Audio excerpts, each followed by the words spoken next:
Hi friends, my self doctor Shashi Boricha आपका मेरे channel पे बहुत बहुत स्वागत करती हूँ। आज मैं आपको एक होम्योपैथिक मेडिसिन एक्सप्लेन करूँगी जिसका नाम है एथियोप्स मिनरलिस। मैं आपको बताऊँगी कि इसका स्फीयर ऑफ एक्शन क्या है और क्लिनिकली आप कौन कौन सी कंडीशन में इस मेडिसिन को यूज़ कर सकते हैं और कौन से डोज में आपको इस मेडिसिन को यूज़ करना चाहिए। लेकिन उससे पहले आप प्लीज़ मेरे चैनल को सब्सक्राइब कर लीजिए और जो बेल आइकन है उसे प्रेस कर लीजिए ताकि आपको मेरे आने वाली वीडियोज़ का नोटिफिकेशन मिलता रहे। तो चलिए स्टार्ट करते हैं। सबसे पहले एथियोस मिनरलिस एक मिनरल किंगडम की रेमेडी है और इसका स्फीयर ऑफ एक्शन है आइज, एयर और स्किन रिलेटेड कंप्लेंट्स के लिए आप इस मेडिसिन को यूज़ कर सकते हैं। एथियोप्स मेडिसिन को आप आई रिलेटेड कंप्लेंट्स के लिए यूज़ कर सकते हैं। अगर किसी पर्सन को आइज़ में बहुत ज़्यादा इन्फ्लामेशन या फिर इन्फेक्शन हो चुका है तो उसको क्योर करने के लिए आप इस मेडिसिन का यूज़ कर सकते हैं। किसी भी तरीके का इन्फेक्शन हो, जैसे कि अगर किसी पर्सन को आइज़ में कोई बैक्टीरियल इन्फेक्शन हो रहा है या फिर कोई वायरल इन्फेक्शन हुआ था तो उसके वजह से कई बार पर्सन को आइज़ में रेडनेस हो सकती है।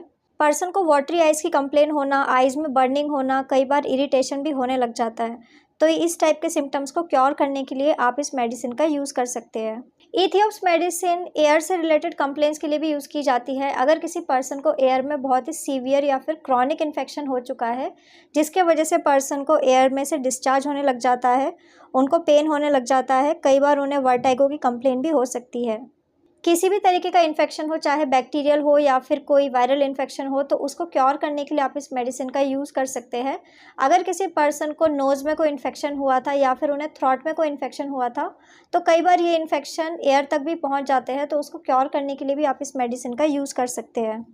एथियोप्स मेडिसिन ओटोरिया जैसी कंप्लेंट जिसमें पर्सन को कान से एबनॉर्मल डिस्चार्ज होने लग जाते हैं या फिर क्रॉनिक ओटाइटिस मीडिया जैसी कंप्लेन के लिए भी आप इस मेडिसिन को यूज़ कर सकते हैं। एथियोप्स मेडिसिन स्किन रिलेटेड कंप्लेंट्स के लिए भी यूज़ की जाती है। अगर किसी पर्सन को स्किन में बहुत ही सीवियर इन्फेक्शन हो चुका है या फिर स्किन में इन्फ्लामेशन हो रही है, एक्जिमा जैसी कंप्लेन हो रही है, अगर किसी पर्सन को स्किन में कोई फंगल इन्फेक्शन हो चुका है जो ट्रीटमेंट के बाद भी ठीक नहीं हो रहा है, तो उसको क्योर करने के लिए आप इस मेडिसिन का यूज़ कर सकते हैं। एथियोप्स मेडिसिन सिफिलीज जैसी कंप्लेंट के लिए भी यूज़ की जाती है। अगर किसी पर्सन को हिस्ट्री है फैमिली में सिफिलीज की, अगर किसी पर्सन को जेनाइटल एरिया में कोई अल्सर फॉर्म हो रहे हैं, बहुत ज़्यादा पेन हो रहा है, सेक्सुअली ट्रांसमिटेड इन्फेक्शन है, तो ऐसे लोग इस मेडिसिन का यूज़ कर सकते हैं। एथियोप्स मेडिसिन बॉडी के और भी कई सारे ऑर्गन में इन्फ्लामेशन को कम करने के लिए भी यूज़ की जाती है। जैसे कि अगर किसी पर्सन को टॉन्सिलाइटिस हो चुका है, टॉन्सिल में इन्फ्लामेशन हो रहा है या फिर साइनसाइटिस की कंप्लेन है, तो ऐसे लोग इस मेडिसिन का यूज़ कर सकते हैं। अब मैं आपको इसका डोज बता देती हूँ कि आखिर आपको कौन से डोज में इस मेडिसिन को यूज़ करना चाहिए। आप इस मेडिसिन को 30 पोटेंसी में यूज़ कर सकते हैं। आपको 4 ड्रॉप दिन में 2 बार डायरेक्ट अपने टंग के ऊपर इस मेडिसिन को यूज़ करना होगा। सो फ्रेंड्स, ये था एथियोप्स। मैंने आपको बताया कि इसका स्फीयर ऑफ एक्शन क्या है और क्लिनिकली आप कौन कौन सी कंडीशन में इस मेडिसिन को यूज़ कर सकते हैं और कौन से डोज में आपको इस मेडिसिन को यूज़ करना चाहिए। तो अगर आप किसी भी कंडीशन के लिए मुझसे कंसल्ट करना चाहते हैं तो आप मुझे मेरे व्हाट्सअप नंबर पर मैसेज कर सकते हैं, मैं आपको रिप्लाई करूँगी।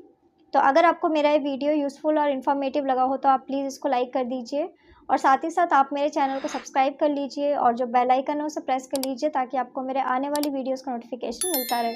तो आज के लिए बस इतना ही। Thank you.